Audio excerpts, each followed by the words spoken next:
Hola, ¿qué tal? Bueno, comenzamos ahora entonces con el primer tema que habíamos prometido, la cuestión del lenguaje. Eh, Como verán, he progresado un poco en la cuestión del medio técnico. Ahora no estoy frente al celular, sino frente a una computadora que, por cierto, no es mía, pero bueno, me la prestaron amablemente. En la mía no encontraba la cámara. Bueno, decíamos que íbamos a hablar, a desarrollar una primera temática que es la cuestión del lenguaje, ¿no es cierto? Y lo vamos a hacer a través de un texto de Guibur, de Ricardo Guibur, ¿no es cierto? Que ya está, que figura ahí en la página virtual, ¿no es cierto? Acá en esta página virtual, ya la hemos subido a ese texto, tal vez ustedes ya lo hayan ido ojeando y leyendo.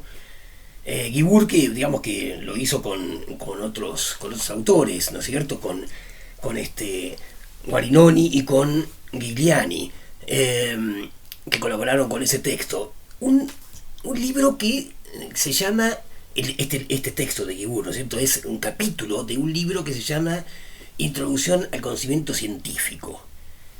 Entonces, claro, empieza justamente en este capítulo primero con el título Lenguaje y tematiza la cuestión lingüística, la cuestión del lenguaje. Entonces, bueno, fíjense, nosotros justamente en Introducción al Derecho comenzamos no con el derecho, sino con el lenguaje. Guibur en su texto, digamos, de Introducción al Conocimiento Científico, no comienza directamente con la ciencia, sino que hace una previa parada en ese ámbito que le llamamos lenguaje, ¿no? Bien, antes que nada, un poco también queremos aclarar siempre quiénes son los autores. Ricardo Guibur es un profesor de filosofía del derecho de la Universidad de Buenos Aires. Ven que voy a hacer una pausa, no sé qué pasó. Bien, les decía entonces que Guibur es un profesor de filosofía del derecho en la Universidad de Buenos Aires. Fue el camarista, está jubilado ahora, en la Cámara, en lo laboral, ¿no es cierto? Un profesor importante de nuestro medio. Representante o sea, es uno de los tantos cultivadores de la escuela analítica. Ya veremos un poco qué es eso de la escuela analítica, ¿no es cierto? Bien, entonces decíamos, Guibur, ¿por qué, digamos, se mete con el tema del lenguaje cuando su texto o su libro trata acerca del método científico, del conocimiento científico? Bueno, precisamente porque la ciencia, digamos, si quieren ustedes, un cuerpo de conocimientos que está expresado en lenguaje. Es decir, la ciencia se expresa en enunciados científicos.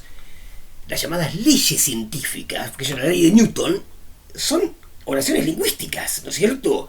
El principio de Arquímedes, todo cuerpo sumergido en un líquido recibe un empuje. Bueno, es una cuestión, digamos, es un enunciado que describe cierta regularidad de la naturaleza en este caso, ¿no es cierto?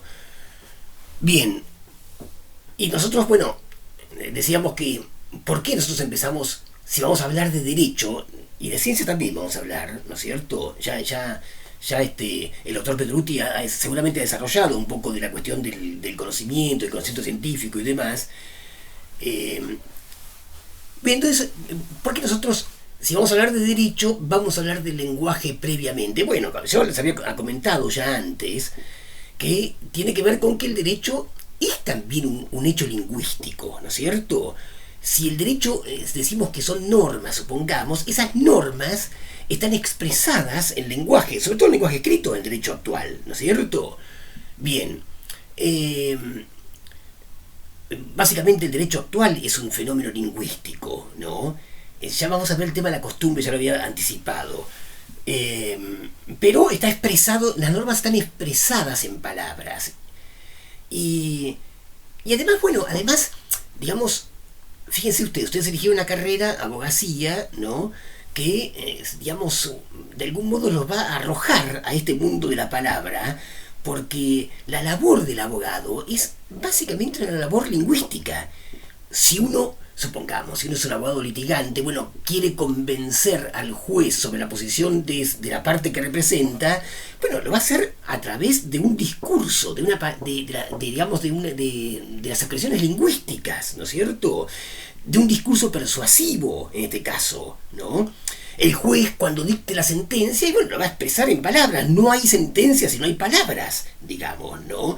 El legislador sanciona una ley, ¿no es cierto? Y bueno, y esa ley está expresada también por escrito en palabras, ¿no? Si no está expresada en palabras, si no están publicadas esas palabras en un boletín oficial, bueno, entonces no hay ley, ¿no es cierto? Entonces el lenguaje es constitutivo, vamos a decir, del derecho. Si nosotros como particulares, bueno, celebramos un contrato, bueno, que tiene un valor jurídico, si quiere usted, es una norma individual del derecho, bueno, obliga a las partes, bueno, ese contrato va a estar expresado en palabras sobre todo escritas, ¿no es cierto?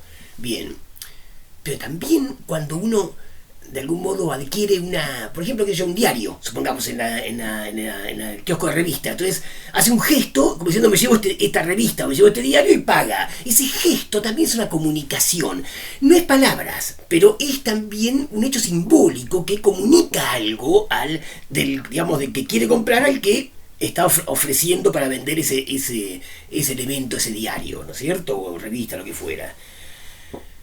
Bien, también podemos agregarle a esto que nosotros vivimos a través del lenguaje, ¿no es cierto? Nos constituimos como sujetos a través del lenguaje. Tenemos memoria si tenemos palabras, ¿no es cierto? Digamos, podemos decir que el ser humano, el hombre, es un animal simbólico, como dicen algunos filósofos, ¿no? O sea, se relaciona con el mundo, con la vida a través de un sistema simbólico, ¿no? El sistema simbólico más perfecto, más perfecto, no sé si perfecto, pues no es una palabra, o sea, más completo que tenemos es la lengua en la que hablamos, el idioma, a eso le llamamos lenguaje natural, ¿no es cierto? El español, en este caso, el japonés, el italiano, cual fuera, ¿no? El latín, el griego en su momento, digamos, son lenguajes naturales que se hablaron en un momento determinado, ¿no es cierto? Bien, entonces decía, nosotros vivimos en un mundo simbólico, ya hemos perdido, digamos, ese contacto directo con la naturaleza o con el mundo que nos circunda, como puede tener un tigre o un animal cualquiera que se guía por el olfato para cazar su presa, ¿no es cierto?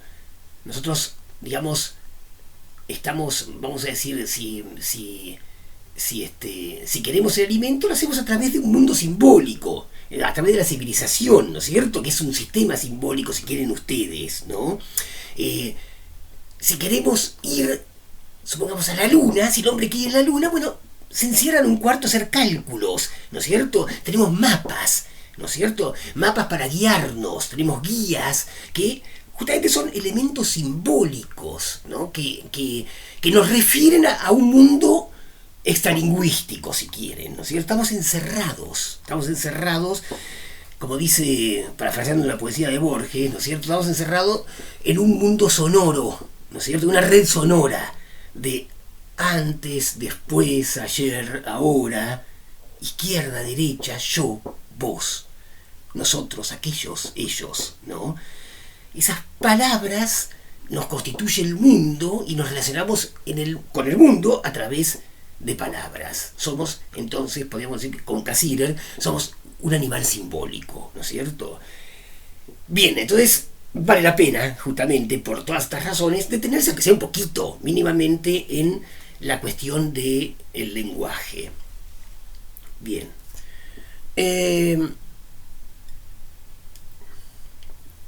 Podemos dar alguna definición, entre comillas, alguna idea acerca del lenguaje, digamos, acercándonos ya al texto de Guibur, que es el texto de Guibur es el que nos guiará en esto, y digamos, y la clase y todas las intervenciones que podamos tener, ¿no? Por Facebook, por mail y demás. Pero el texto de Guibur sería, como yo les había dicho antes, digamos, el la base, lo básico, que no vamos a desarrollar todo el texto de Guibur, no es necesario que ustedes lo aprendan todo. Está bueno que lo lean, pero digamos, deténganse en los puntos que vamos a señalar ahora en este video, ¿no es cierto? Bien. Yo les decía entonces que Guibur define el lenguaje o da una idea del lenguaje como un sistema simbólico. Habíamos dicho ya símbolos, ¿no es cierto? Un sistema simbólico. Un sistema simbólico que se utiliza para la comunicación. O sea, está la cuestión comunicacional ahí de por medio para completar esta idea del lenguaje. Para completar muy, muy entre comillas. Es imposible definir, digamos, de una manera tan simple. Simplemente damos una idea para que nos movamos con ella. Tal vez después la reformulemos, ¿no es cierto? Ese es el camino del conocimiento, ir tomando alguna idea, ir conceptualizando algo, aunque sea provisoriamente, y luego por ahí se puede reformular. Entonces decía, es un sistema de símbolos, un sistema simbólico que de algún modo sirve para la comunicación o que tiene entre otros ese objeto, la comunicación humana, ¿no es cierto?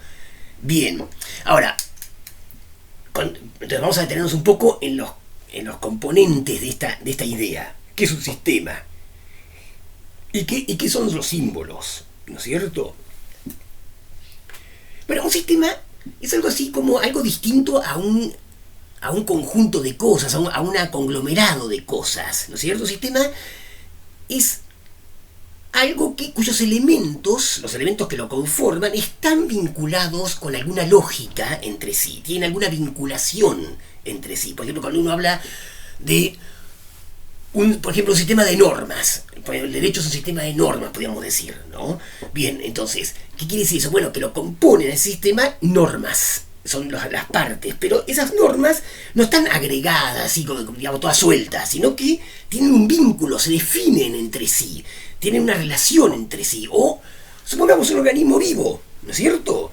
Para ir a otro ejemplo. Bueno, ese organismo vivo podemos verlo como un sistema de órganos, supongamos, de órganos y de glándulas y demás, ¿no? Entonces esos órganos tienen una función dentro del sistema, está vinculado con los otros, ¿no es cierto?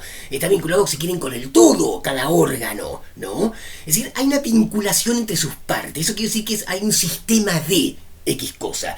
Casi el lenguaje es un sistema de símbolos, ¿no? Bien.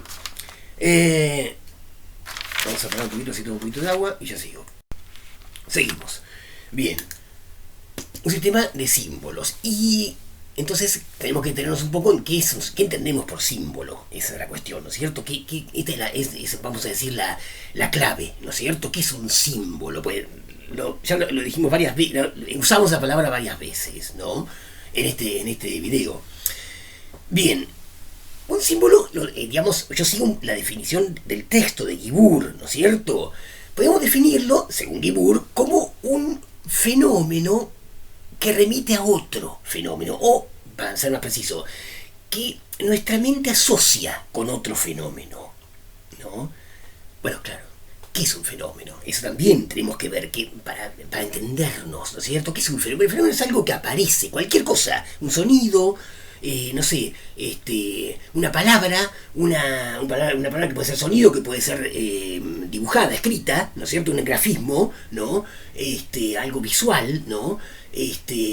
No sé, el árbol que veo allá, ¿no es cierto? Eso es un fenómeno. Esta computadora, este video son fenómenos.